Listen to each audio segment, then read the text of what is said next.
Welcome to Step Up and Thrive, where you get quick and easy tips on business management, productivity, stress management, work-life balance, and marketing.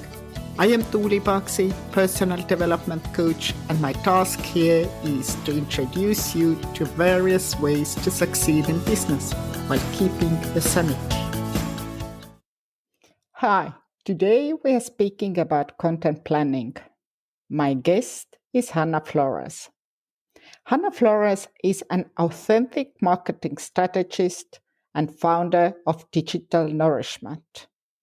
Using her authentic marketing method, Hannah helps wellness entrepreneurs to market their business while staying true to their values. Hannah has over 14 years of digital experience and has worked for some big brands including Time Out, Match.com, P&G, and Microsoft. Welcome, Hannah, to the podcast. Hi, thank you for having me. Thank you for coming. You have worked for well-known businesses and brands. What made you create your own business? Yeah, so actually, if I'm going to be totally honest, it wasn't a plan. It was something that happened. So I have got a 6-year-old son, and when I was on maternity leave with him, I actually got made redundant. And I was working for an agency at the time, like a mobile agency. I started looking for part-time flexible marketing roles. Turns out there aren't many of them. And so I started looking at, setting up my own business. And I started doing some consulting for somebody locally, a local personal trainer. And it just kind of went from there, really. So it wasn't something that I set out to do, but I'm so glad that happened. And it's just really something, I will never regret it. And I think being made redundant gave me that push to start where I might not have done it otherwise. Okay. How it turned up, or how did you start? Was it easy for you to find new clients as you basically started from scratch? You couldn't take any of your boss's clients. Yeah, exactly. And I was doing something quite different at the time. So I was an account director managing a team, so with developers and designers. So it was quite different. If I'm going to be totally honest, it was quite gradual. And I guess I was lucky because I had been made redundant. I had got, it wasn't a crazy payout, but I got a payout. I got enough money to not have to panic. So it was gradual. Like I said, I started doing some consulting for somebody locally that I knew. And then I just kind of went from there, really. The first thing I did, which is what I recommend to clients now starting out, is I got in loads of Facebook groups and I went and offered up, would you like a free one-to-one session with me? And I sort of, I live in Hertfordshire, so just kind of nearish London. And I met a few people in London and did some free sessions, and it kind of went from there. But yeah, I think it's worth saying it was gradual. It wasn't like suddenly 2 months and I'm fully booked. Okay, so you are like almost everybody else. Yes, exactly. There's sometimes you hear about people being fully booked straight away, don't you? But it seems to be rare. Yeah, part of me is really happy because now you have different kind of experience you can share. Yes. So you are a marketing strategist. And for marketing, we need some kinds of content. What is great and authentic content that would gain attention and attract more of our dream clients? Yeah, I mean, I think really, and I call myself an authentic marketing strategist, so this is what I'm always talking about. I think really authentic content is the content that allows our viewers, our audience to really get to know us. And yes, I think video is brilliant. So I was having a conversation with somebody this morning about video, but it doesn't necessarily have to be video. It could be written, it could be audio like this. But I think it's about being really real and genuine and sharing with the world what you stand for and what you don't stand for. I'll give you an example of that. One thing I always tell my clients is, talk about why you do what you do, your why, your values, your passion. But also on the flip side, talk about what really annoys you about your industry. Like, are you a nutritionist or a dietitian and it drives you mad that people are always saying, lose weight really quickly? And so that is another really good way to be authentic, I think. So rather than just saying the same thing that everyone else is saying, actually make a stand and say, do you know what? I don't agree with this, whatever it is, this quick, lose weight quickly. That's not what I teach. And I teach this, and this is why I'm different. There's many different ways that you can create authentic content. But I think, it's really just allowing people to get to know you. So not feeling like we have to do these kind of perfect Instagram photos and have a perfect filter and everything is perfectly written. It's like, actually sometimes get on a live video without your makeup on and just chat. I hope that answers that. Yeah, it actually answers. So you mentioned, okay, you go and write and say what you think about. But still, when I started my business, I was so worried and I pondered in the morning, oh my God, what I'm posting today. And it was really pain in the ass. Yeah. So how can we make all this process much easier? Do you have any tips or tricks what we could do? Yeah, and I think it's a really common thing. I even struggle or have struggled with it myself. I think really there's one key thing, and that is planning. So I'm not actually into really, really rigid planning. But if you rely on every day, I used to do this. I would say, I'm going to do a post every day to Instagram. So every day, whilst running my business and looking after my son and doing whatever else I had to do, I would have to make sure that I opened up Instagram, found an image, wrote a caption. It just doesn't happen. I think it's impossible to be consistent if you do it that way. So really have a plan. And, what I advise people to do is plan a minimum a week in advance. But if you can do 2 weeks, brilliant. And then, some people, scheduling tools are brilliant. They're there to help us with this problem.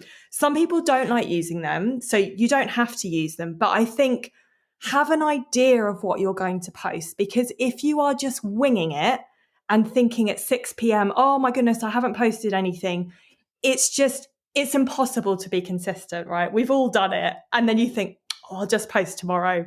And then it doesn't happen. So I think planning is the really important thing. In terms of like sort of practical tips for creating a content plan or a content calendar, what I always say is start. So if I'm working with clients, we might map out the next 2-3 months, but we're not literally writing every post 3 months in advance. But for the bare bones of a calendar, first start looking at national days. So, Easter, Mother's Day, Christmas, etc. Then look at awareness days. So like I have a wellness awareness days calendar that I've created. That's a great place to start. So is it, mental health awareness week? We've just had International Women's Day.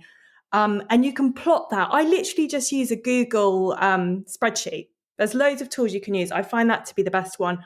Plot those dates in and then look at, are there any dates that are key to your industry? So again, let's use a nutritionist as an example. Are there like some big events going on or things like that? Plot those in. And then you can start plotting in what's going in your business. So do you have a new product coming out in a month or a new service, or you're speaking at an event, or you're going on a podcast or whatever it might be? And so I think that's the best way to do it. Sort of gradually plot out those dates. And then the other thing, without spending hours talking about this, is to have your content pillars or your content themes. So choose, 3 or 4 themes that you talk about and just talk about those things and always come back to them. So like for me, I talk about visibility a lot. I talk about content planning, like we're talking about today. I talk about strategy and I talk about mindset. So have those, they can be quite big, broad themes. But again, I think that helps you to be really focused, because what I find, I do it myself, is I go, oh, look, that's interesting. Something, I don't know, a new tool's just come out. I'm going to write a post about that. Or this has happened. And what we're doing then is we're thinking about what's interesting to us, not what necessarily is interesting to our audience. So if we have content pillars and our values that we can come back to, we can just always kind of rein in, and then people know what to expect from us. But really, my number one thing, as I said at the beginning, would be having a plan. I think if that was like the one takeaway, I would say plan. So, yeah, I don't have to worry from 6 a.m. till 6 p.m. Oh my God, what will I do? But then check my plan and see, oh, it's this kind of subject and this kind of post. Yeah, and I think, another thing just to add on to that is, what in an ideal world, you would have content scheduled. So say now, if I had the next 2 weeks of social media posts scheduled, and if I was going to be super organized, I might have my emails and my blog posts as well all ready to go. But that doesn't mean that you can't post something, just randomly or last minute. So what I think is really good is to see that like a backup. So you know that if you do nothing for 2 weeks and you just go about your business and your life, let's say 3 to 5 social media posts are going to just be published for you. And then you can go on and interact with people. I'm all about the genuine engagement as well. But if suddenly you read some news or something happens and you think, I really want to share a piece of content about that, you can do that as well. And so I think that's the thing, is you don't want to just rely on that type of content. You want to have a backup. But yeah, also being too rigid, I think can feel stressful for people as well. Because life happens. Yeah, exactly. Yeah. But I think the whole what do I post thing it is the most common question that I get asked. And I'm sure it probably is for all marketers, because it is something that people really struggle with. And, I have content prompts that I share with people. So again, you could just literally Google this, or, follow me on Instagram or look at other marketers. And it's just that thing of like, when you literally don't know what to post. So it's not a wellness awareness day, you haven't got a service. There are little things you could do, like just talk about your life, what you're doing. We're recording a podcast now. I could write a post about that. Or before we started recording, I was walking home and I was listening to another podcast. I could share a post about that. I've just listened to a really interesting podcast about marketing. Here are my top 3 takeaways. So I think that's another thing, is just be inspired by what's all around you as well. And I realize for anyone starting out, this is going to feel like I'm giving a lot of tips at one time. But I think sometimes we get so rigid and we think, oh my God, I don't know what to post. But I often find that if I just kind of relax a bit and don't overthink it, something will come to me. And what you will find is that the really interesting content marketers and storytellers that I follow, one of the big pieces of advice that they will give is just consume other content. And it doesn't have to be about your niche and what you do, but, read loads of books, listen to loads of podcasts, read the paper, and see what people are sharing and doing well. And I think that inspires you as well. So if you're, again, let's use a nutritionist example. If you're a nutritionist, don't just follow nutritionists on social media. Follow loads of different random people and see what they're doing. Okay. My time or my days would be pretty full. Yeah. Yeah. I guess it's just tapping into things that you might do anyway. So, I'm a content marketer, so obviously I love consuming content and it doesn't feel that stressful for me. But again, just make it tie into your day. Like there's no harm in talking about your morning routine or what you've just read, or, people, believe it or not, people want to know that stuff because they want to get to know us. Being more personal, being more available, being more visible. Yeah, absolutely. I think that's so right. And I think, of course, when people are following me as a marketer, they don't just want to hear about what I had for lunch and what podcast I'm listening to. They want me to actually give them advice as well. But I do think, yeah, like you say, being available and personable really helps because, if you work with mums, for example, it can be really interesting for you to talk about the fact that you are a mum, if you are one as well, or, that kind of thing. So it's letting, going back to authentic content, I think it's letting people get to know you, but only as much as feels comfortable to you. So you don't have to tell the world everything, but let them have a little. Thank God. Yeah, exactly. But yeah, exactly. It's just letting them have a glimpse into your life, I guess, and what makes you tick. Okay, thank you so much. And now it's time for our quick tip section. And this is something what we do regularly on our podcast. And my question is, what is your biggest revelation about content planning and creation? My biggest revelation, I think that it doesn't have to be a really painful, arduous task. It can actually be fun. And I know some Really? people, yeah, I can see your face. You're like, really?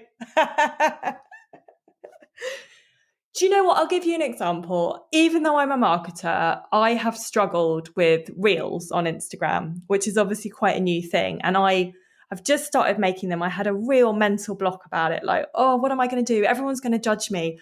And then once I just started thinking, just get over it, Hannah, just try it and see what happens.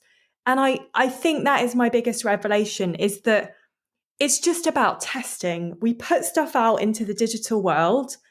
It either works really well and we get loads of comments, or it doesn't. Either way, it doesn't really matter. It's still a learning. And if we share a video and we really dislike it, we can delete it. So That's relief. yeah. So, I think that's the thing, is like, yeah, kind of have fun with it and just see it as an opportunity to get to know your audience and let them get to know you. And just, yeah, I know some people are going to be listening to being like, it's not fun to have to do a video or whatever, but I think just play around with it. That's been my biggest revelation, really, is that it doesn't have to be this really serious, difficult task. Mm. Oh, I so much love all those entrepreneurs who say that fun is actually the main purpose of the life. Yes. You Yeah. are also my favorite person now. Thank you. No, but it's real, but because people are making even business, you have to be so serious. You have to Yeah. be so sort of like in the box so that everybody could get what you're doing, Yeah. and no way you can have fun, no way you can enjoy yourself while you're doing your work or while you're doing your business. Then yeah. Yeah. And I think, it's for a lot of people like myself, and I think, it's so common, is that they might have had a sort of corporate job before. A lot of us then, become an entrepreneur, start up our own businesses. And I think certainly for me, I was like, how do I talk? That was my first thing, literally, when I started my work Instagram account. What tone of voice do I use? Like, am I really professional? Am I serious? I don't know. And it's taken me a long time to be like, I just talk like me. And I think that's the thing, like you say, if you are a jokey, fun person, get that across in your content. If you're a little bit more quiet and you're a bit more introverted, fine, let that be your content. But I think it's that, I don't know, like you say, we have this idea, don't we, of what we should be saying and how we should behave. But people just want to get to know us. I was recording an episode of my podcast this morning. We were having this discussion, like, there are always going to be hundreds of other people that do the same job as you, whether you're a nutritionist or a marketer or a business coach or whatever, but people will choose you because you're unique. And that's what we need to tap into, I think. I've got this whole module in my membership dedicated to this called The Power of You, because we can think that these things are all negative, like, oh, I'm a bit sweary, or I stumble on my words, or I'm a bit brash or whatever. But actually, some people are going to love that and want to work with us for that reason. So I think it's good to own it. Even weird humor, what most of people don't get. Exactly. Because some people are going to love that. And that's going to be, their favorite thing about working with you. So, yeah. What a relief. Thank you so much. These were really great tips, and I really hope that other entrepreneurs listening to this episode are now, okay, I don't have to be so serious anymore. So, if our listeners would like to know more about you and follow you, where can they do so? Yeah, so I think the main place that I sort of hang out online and engage with people is on Instagram. So my handle is at digital_nourishment. So that's a great place to connect with me. Or over on my website, I've also got a podcast as well called The Authentic Marketing Show, where I interview guests like this and have chats about marketing and everything, marketing mindset and everything in between. So those are the best places to find me.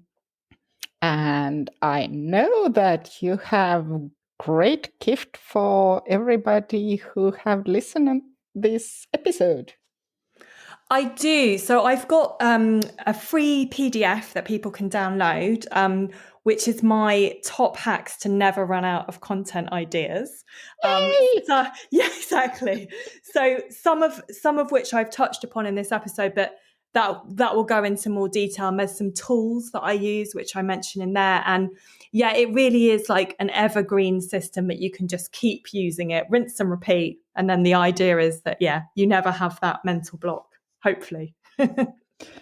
Thank you so much. And message to everybody, please download it and your life will be easier. Definitely. Oh, I hope so. I hope it's helpful.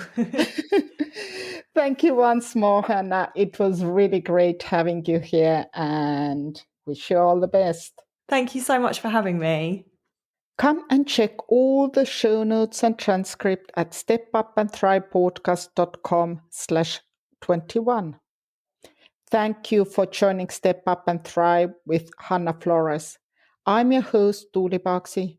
Tune in 2 weeks.